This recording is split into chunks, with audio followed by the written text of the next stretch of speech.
Target kick. लोग तुम्हारी चिता की आखिरी लकड़ी के जलने तक का वेट करेंगे और जब आखिरी लकड़ी भी जलकर बुझ जाएगी, तुम्हारा भाई बेटा दोस्त सब अंत समय के लिए शमशान में छोड़कर तुम्हारी अगली यात्रा के लिए अलविदा बोलकर छोड़कर वापस अपने घरों के लिए लौट जाएंगे। कुछ दिनों तो उनके बीच जिंदा रहोगे, अच्छा इंसान था, थोड़े दिन और जी लेता, और वो समय के बावजूद में तुम्हें पीछे छोड़कर वो तुम्हारी वापस आने का वेट नहीं करेंगे, क्योंकि उनको पता होगा कि तुम वापस नहीं आ पाओगे। बस तुम्हारी कहानी यहीं पर खत्म हो जाएगी। तुम ऊपर से देखकर कहोगे कि लोग कितने स्वार्थी थे, जब मैं उनके काम आता था कितना प्रास रहते थे। आज जब मैं दुनिया से चला गया हूँ तब भी दुनिया वैसी ही चल रही है। तब तुम्हें अफसोस होगा कि मैं इन्हीं लोगों के लिए पृथ्वी पर जन्म लेकर पैदा हुआ था। उनसे बहुत सवाल करना चाहोगे, पर लाख कोशिशों के बाद भी उन लोगों तक तुम्हारी आवाज नहीं पहुंचेगी। तुम वापस आकर फिर से जिंदगी जीना चाहोगे, क्योंकि तुम्हें समझ में आ चुका होगा कि महसूस होगा कि अपने लाइफ के आसपास के माहौल में कितना भूल गए थे तुम।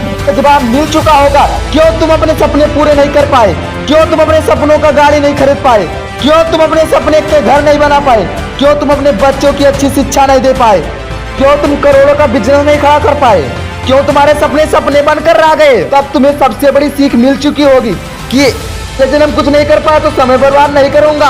चाहोगे कि 2 मिनट सिर्फ और मिल जाए तो हिस्ट्री में जाकर अपने बेटे के साथ खेल सकूं, अपनी बेटी की शादी किसी और के साथ करा सकूं, अपनी माँ से अपनी गलतियों की माफी मांग सकूं, अपने पापा के सहारे का लकड़ी बन सकूं। तब तुम्हें समझ में आ चुका होगा कि हमारे पास 24 घंटे थे, 52 हफ्ते थे, कई दशक थे, कितना समय बर्बाद किया। जगह तो थक जाते थे, लेकिन तुम देर रात तक पढ़ने के बहाने तुम सुबह 8 बजे तक सोते रहते थे। इसलिए सच ये था कि तुम देर रात तक चैटिंग करते थे, अपनी फोटो को एडिट करते थे, आपको स्मार्ट दिखाने के लिए गंदे वीडियो देखते थे, इतना टाइम वेस्ट करते थे। जब माँ का फोन आता था तो अपने जवानी वाले प्यार के साथ बिजी रहते थे, जब वो सो जाती थी तो फॉर्मेलिटी के लिए तुम मिस कॉल छोड़ देते थे, सुबह ये दिखावा कर सको कि इतनी रात को भी तुमने कॉल बैक किया। सो मेनी इडियट, तुम हर काम को कल पर टाल देते थे, और जो हाथ तुम्हें बूढ़े माँ बाप का सहारा देने चाहिए थे वे हाथ बिना मतलब के मोबाइल के उंगलियां फिराने में बिजी रहते थे। तुमने कितने घंटे सुबह लेट उठने से बर्बाद किए हो, उन घंटों को मिलाकर कई दिन बन जाते, दिन से कई महीने, महीने से कई साल, और कई साल तो एक्स्ट्रा जी लेता। मेहनत करके अपने सपने पूरे कर सकते थे, अपने माँ बाप को कहीं घुमाने ले जा सकते थे, अच्छी किताबें पढ़कर अपनी जिंदगी में वैल्यू ऐड कर सकते थे। पढ़ने के बाद तुम्हें माइक्रो सेकंड भी नहीं मिल सकते तुम्हें, क्योंकि जिंदगी में कई साल पहले ही मिल चुकी है। पर थैंक गॉड ऐसा कुछ भी नहीं हुआ, अभी तुम अभी मरे नहीं हो। थैंक गॉड तुम भी अभी थैंक गॉड बोलने के लायक इस धरती पर बचे हुए हो। तुम्हारे माँ बाप, घर वाले भी तुम्हारे सफल होने का इंतजार कर रहे हैं। तुम्हारा वक्त, तुम्हारे सपने भी पूरे नहीं हुए हैं। थैंक गॉड तुम्हारे हाथ की घड़ी अभी वो वक्त दिखाने के लिए वेट कर रही है, जब तुम एक हीरो की तरह सामने खड़े होकर तुम्हारी कहानियां को सुनकर लोगों के आंखों में आंसू आ जाएगा और लोग मोटिवेट होंगे। कई साल पहले काम करने वाला ढोंगी कहा करते थे तुम्हें, उन लोगों को सबसे ज्यादा अफसोस होगा, फिर भी तुम्हारे मन में 1% भी बुरी भावना नहीं होगी उन लोगों के लिए।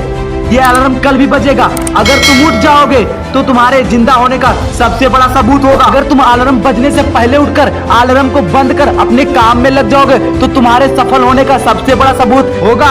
अगर अभी डेली 12 घंटे सोओगे तो तुम्हारी आधी लाइफ तो मरे हुए के सामान जियोगे, क्योंकि मरे हुए और सोए हुए इंसान को दुनिया में नहीं रहते। हमारा आउटपुट एब्सोल्यूट जीरो रहता। अगर तुम डेली 8 घंटे सोओगे तुम्हारी 1/3 लाइफ मरे हुए के सामान जियोगे। अगर तुम 6 घंटे सोओगे तो तुम्हारी 1/4 लाइफ ऐसे ही गुजर जाएगी।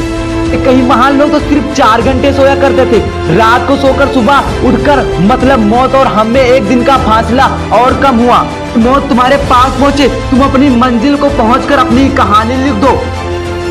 अपने लाइफ में जो करना चाहते हो वो कर लो, सुबह जल्दी उठना सीख लो, क्योंकि ज्यादा जीने के लिए अपनी बढ़ा नहीं सकते। अपनी बची हुई जिंदगी अपना टाइम मैनेज कर टाइम बड़ा कर सकते हो। तुम्हें करना होगा, तुम कर सकते हो। You can doing, you can manage your time. अपने टाइम को सही ढंग से उपयोग करना होगा, तुम कर सकते हो। Come on. जय हिंद।